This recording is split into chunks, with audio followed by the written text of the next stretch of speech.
Gracias, diputado presidente de la Comisión de Seguridad Pública de la Cámara de Diputados. Estimado secretario Osorio Chong,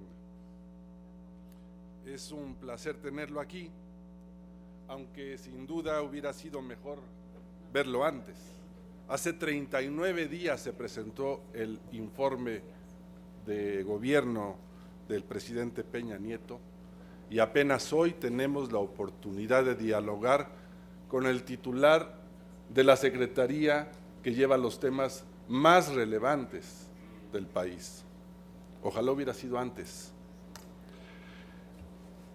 Cuando leí el informe correspondiente a los diversos y muy importantes temas bajo la responsabilidad de la Secretaría que usted dirige, me topé con la reflexión acerca del federalismo mexicano. Y ahí se dice que uno de los objetivos que persigue el actual gobierno es impulsar un federalismo articulado. Y le dedica 4 párrafos a ese tema. Sin embargo, señor secretario, vemos con preocupación que de las casi 80 reformas que el Ejecutivo Federal ha promulgado en lo que va de esta administración y han pasado, por supuesto, por esta Cámara de Diputados, reformas que van modificando de una manera irreversible el federalismo mexicano.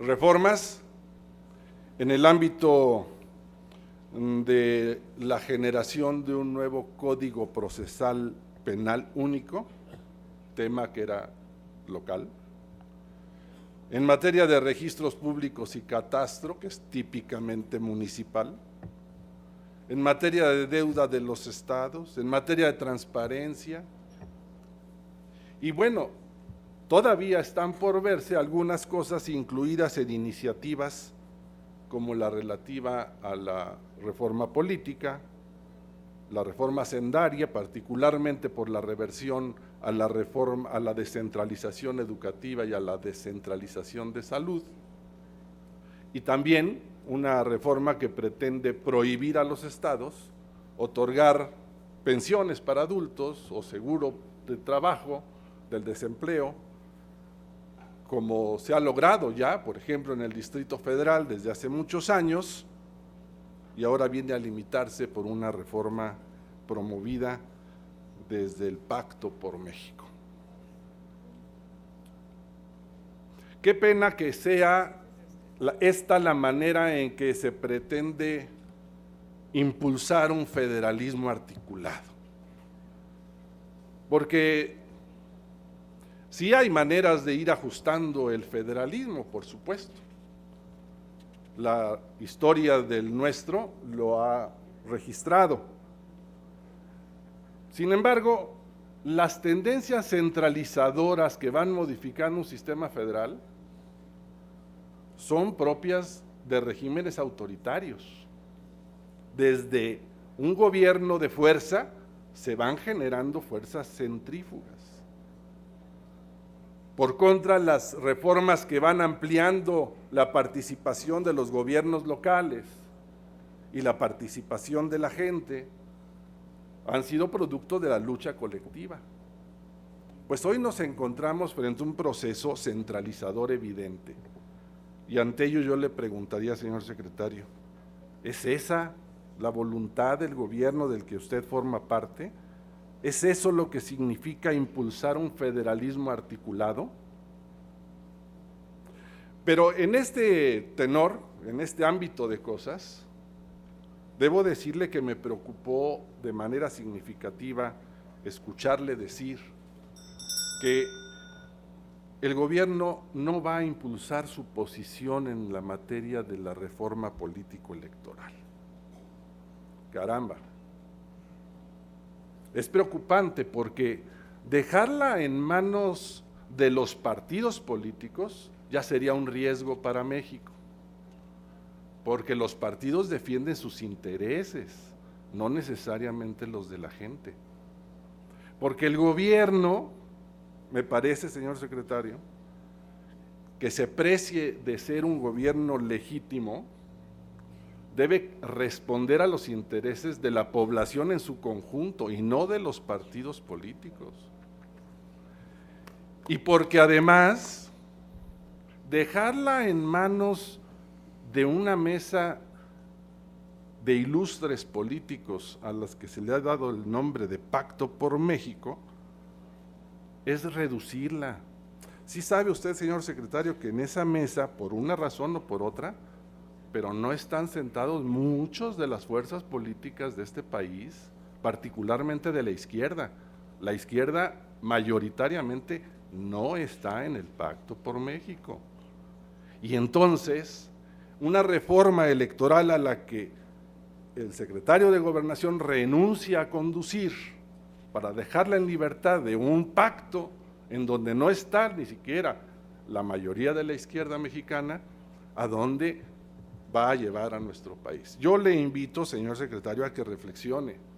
Acuérdese que la más importante reforma político-electoral que ha habido en México se le conoce como la reforma Reyes Heroles, no la reforma López Portillo, porque el secretario de Gobernación la encabezó y logró para México un marco normativo que generó libertades, que generó concierto y que generó consenso.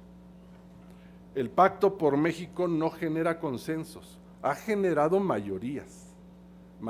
Aquí lo sentenció mi querido amigo Arnaldo cuando dijo que las minorías están sentenciadas a aceptar lo que digan las mayorías. Bueno, no quiero caer en la provocación de tan incendiaria afirmación, pero por supuesto que es prueba de que el pacto lo que genera es una mayoría cómoda, no ha generado consensos. Se puede generar consenso, señor secretario, hay que hacer política, hagámosla. Muchas gracias, diputado José Ángel Ávila. Tiene usted la palabra, señor secretario.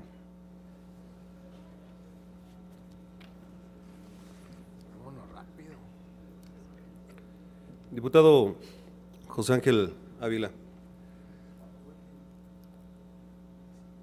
primero agradecer mucho la cita a este lugar es dada por ustedes mismos y una modificación a esa agenda fue por la comprensión que tuvieron, por la actuación que teníamos en varios estados de la República respecto a los fenómenos Manuel e Ingrid. Yo aprovecho este momento para agradecer el diferimiento de unos días para poder estar con ustedes. Y estaré cuantas veces ustedes así lo manifiesten y lo consideren y lo acuerden.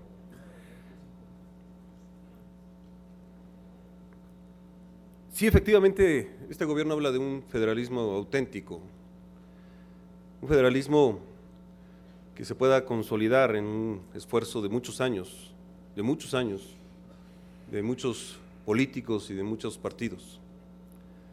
Y cuando usted menciona que la Secretaría de Gobernación renuncia, no, quiero decirle que lo que está haciendo este gobierno y la Secretaría de Gobernación es ser respetuoso de los acuerdos. Y en la mesa del pacto se dio ese acuerdo. Y nosotros pusimos, permítame la denominación de saque, a la reforma política, y esta es la que se está discutiendo. Y estamos ahí presentes, pero estamos valorando mucho la participación de los partidos políticos, 4, que están ahí planteando sus diferentes puntos de vista y están acordando y los estamos acompañando en los acuerdos y estamos ahí presentes. Y estamos planteando también nosotros ahí, insisto, fue el saque y seguimos planteando. Y por supuesto estamos haciendo un llamado para que se escuchen diferentes voces. Y hay una apertura real en el pacto de hacerlo, desde los estados y también desde las instituciones. Hay instituciones que han participado, que han dado su punto de vista, su parecer. No hay renuncia, es es hacer política. Y la política construye.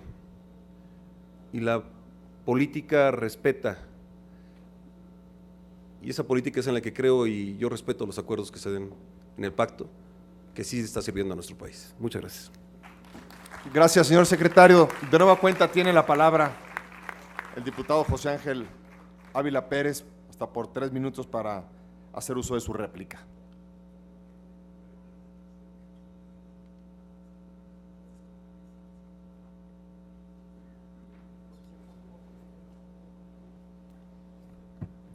Gracias, secretario Solochón. Pues por supuesto que se vale disentir, y yo no estoy de acuerdo en cómo se observan las cosas desde esa suposición, pero respeto su manera de pensarlo. Pero yo también puedo decir lo que creo que está sucediendo. Voy a pasar a otro tema rápidamente que me preocupa también. No hemos escuchado cuál es la posición del secretario de Gobernación en relación a la pretensión de eliminar un sistema federal de elecciones en nuestro país. Se dice, entre otras cosas, que se debe a que los gobernadores han influido demasiado en los órganos locales. Usted fue gobernador hasta hace poco de su estado. Enrique Peña Nieto lo fue del suyo. Creo que ustedes mejor que nadie saben si eso es verdad o no. Pero de todas maneras, es fundamental aclarar si los 22 gobernadores que emanaron de su partido están en esa circunstancia como para retirar la facultad de los estados para organizar sus elecciones y darse su gobierno, que por cierto es facultad intrínseca a la soberanía que le corresponde a los estados de la Federación. Otro tema que me gustaría escuchar. Hace un rato usted anunció que próximamente entrarán en operación diversos penales, entre ellos mencionó el de Chiapas. Se ha construido en Villacomaltitlán, Chiapas, un penal para cerca de 5,000 internos en los terrenos que quedaron después de la devastadora inundación que se registró hace apenas unos años en esa región. Usted ha hablado con insistencia del atlas de riesgo y de los atlas de riesgo estatales. Tanto en el nacional como en el estatal de Chiapas se dice que esos terrenos son de muy alto riesgo de ser inundables en cualquier contingencia. Me parece, señor secretario, que es momento de tomar decisiones para evitar una tragedia y no que después de algunos años algún secretario de Gobernación tenga que andar averiguando quién autorizó esa construcción. Párela, señor secretario, hasta que no se tenga certidumbre de que no hay riesgo en donde quedarían 5,000 internos de esa prisión. Finalmente, ¿por qué transitar por la vía del arreglo administrativo interno para generar la Gendarmería Mexicana? Se anunció como una cosa especial y ahora se dice que es una división de la Policía Federal. El artículo 73 de nuestra Constitución, en la fracción 23, claramente dice que es facultad del Congreso de la Unión establecer y organizar a las instituciones de seguridad pública en materia federal. ¿Por qué se hace por el libramiento? ¿Por qué no pasar una ley ante el Congreso para resolver de una vez la naturaleza, la formación, la organización de la Gendarmería? ¿Por qué tienen que disfrazarse como un agrupamiento más de la Policía Federal? Entonces, ¿por qué se les dio presupuesto específico para la Gendarmería? Se hubiera ampliado el de la Policía Federal. No entiendo por qué se le busca dar la vuelta a la Constitución. Usted, como nosotros, juramos cumplirla y hacerla cumplir. Esta es una obligación constitucional. Por sus respuestas, gracias.